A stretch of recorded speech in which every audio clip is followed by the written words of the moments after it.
In the mountains of Persia, during times of political turmoil, a secretive order emerged that terrified kings and crusaders. They were the Hashashins, the assassins of history. Today, we uncover the truth behind their legend and the man who started it all, Hasan-i Sabbah.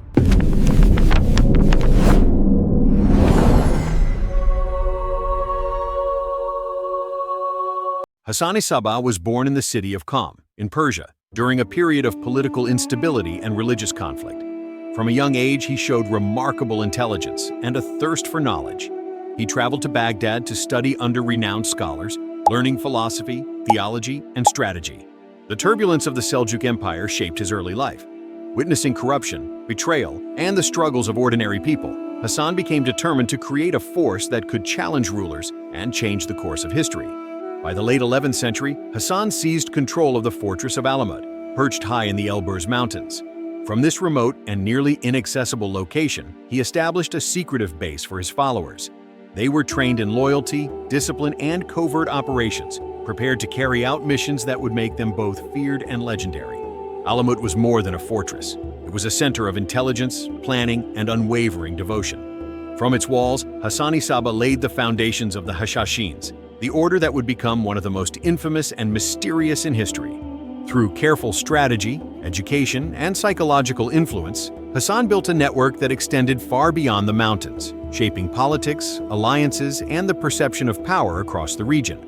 From his stronghold in Alamut, Hasan-i Sabbah created a new kind of weapon. Not massive armies, but elite followers bound by loyalty and fear. These fidai, later known as the Hashashin, were highly trained in religion, espionage, and disguise.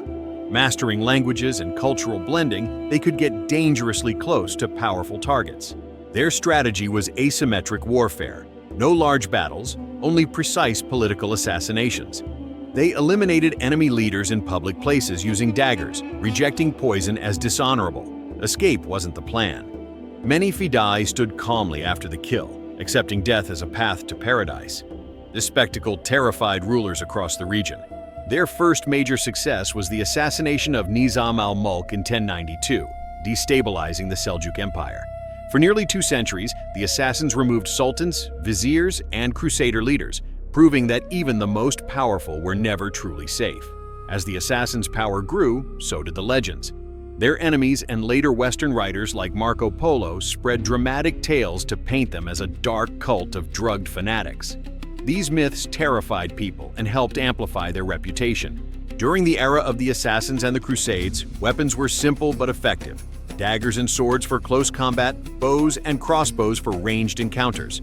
More important than the tools were the tactics and aims, infiltration of enemy institutions, use of disguise and false identities, and assassinations as instruments of political and psychological pressure. These tactics became famed for their symbolic impact, showing how a small, determined group could unsettle political order. Studying these weapons and methods historically leads into larger debates about the ethics of warfare, the legitimacy of political violence, and the long-term consequences of targeted killing. Life for a fidai within the fortresses of Alamut or Masyaf was rigorous and highly structured. They spent years mastering philosophy, theology, and strategy, alongside learning languages and the art of blending into different cultures. Their days included physical training, memorizing texts, and practicing deception, not for show, but as preparation for missions that required patience, discipline, and sharp minds. Meals, prayers, and study punctuated their routine, fostering loyalty and focus. Though shrouded in secrecy, this daily regimen forged men capable of remarkable precision and unshakable devotion, making them as legendary for their discipline as for their daring actions. The biggest legend is the Paradise Garden. Marco Polo claimed Hasan-i Sabbah drugged recruits with hashish, let them taste a heavenly garden full of luxury, then promised they'd return if they died for him. It's cinematic, but historians consider it impossible and pure propaganda. No evidence of such a garden exists, and the story was likely invented to explain the assassins' intense loyalty. Another myth blames their devotion on drugs. The word Hashashin was actually an insult from their enemies, not a literal claim that they used hashish on missions. Their operations required discipline, patience, and clear focus. In fact, Hasan-i Sabbah strictly opposed intoxicants. And that famous quote, "Nothing is true, everything is permitted," not historical. It comes from a modern novel, not from Nizari teachings. The real assassins were driven by religious conviction and political strategy, not chaos or hedonism. In the end, the truth is more compelling than the legend. A small force that used loyalty, fear, and psychological warfare to reshape history.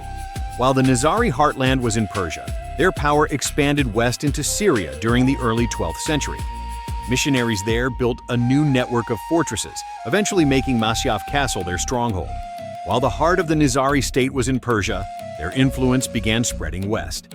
In the early 12th century, Hasan-i Sabbah sent missionaries to Syria to spread the faith and open a new front.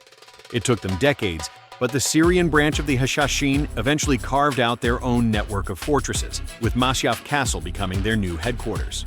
Their arrival in Syria put them on a collision course with another new power in the region, the European crusaders. For the next century, the Hashashin, crusaders, and local Muslim rulers got tangled up in a messy web of shifting alliances, betrayals, and assassinations. The Hashashin didn't just fight the crusaders, their allegiances were practical. They fought with and against pretty much everyone, always focused on one thing, their own survival and independence. The Syrian branch was led by a true legend, Rashid al-Din Sinan, known to the crusaders as the Old Man of the Mountain. Sinan was a brilliant and charismatic leader who ran the Syrian Nizaris almost as his own kingdom. Under his command, the Syrian Hashashin became a major political force in the Crusader states. They were responsible for several high-profile hits on Crusader leaders. One of the most famous was the assassination of Conrad of Montferrat in 1192, just days after he was elected king of Jerusalem. Two Hashashin, disguised as Christian monks, stabbed him to death in the streets of Tyre.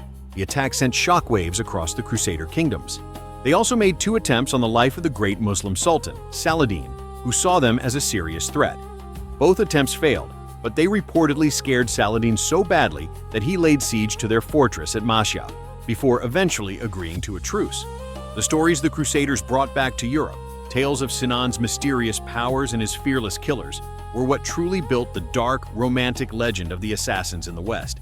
By the late 13th century, the Hashashins faced the combined pressures of Mongol invasions, internal conflicts, and the changing political landscape. Their mountain fortresses fell one by one, and the order's power gradually declined. Yet the story of the Hashashins did not disappear with their fortresses. Their methods, strategies, and reputation for fear and precision left a lasting mark on history. They became a symbol of the power of a small, dedicated group to influence larger events, proving that intellect, planning, and psychological tactics could rival armies. Today, the legacy of the Hashashins survives in historical texts, popular culture, and the imagination of those fascinated by secret societies.